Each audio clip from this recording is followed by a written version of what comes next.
سلامونه هیوادوالو، خدای دې وکړي چې روغ او جوړ اوسئ. د همدې میاشتې یعنې جنوري میاشتې په لړ کې زما بل کتاب هم پای ته ورسېد چې مطالعه مې کړ. د احساس پر څنډو لیکوال لیکل دي هلته چې خوشحاله یې د مینې په چاپېریال کې. لیکوال هم رحمت الله همتیار صاحب دی.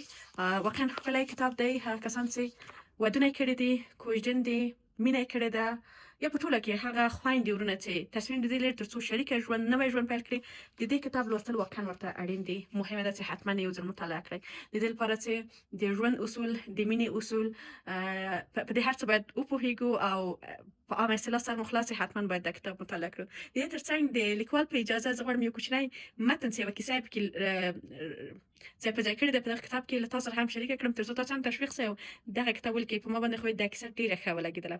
عنوان یې دی وایي له یو بله ناخبره.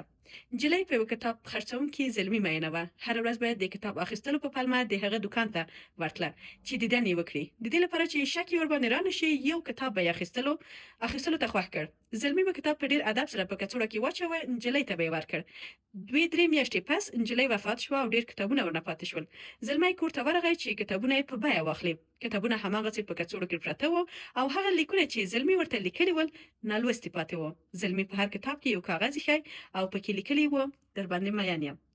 مینه دې پټه پاتې مشه، خدای دې رسوا کړه چې تاوان در باندې شمه.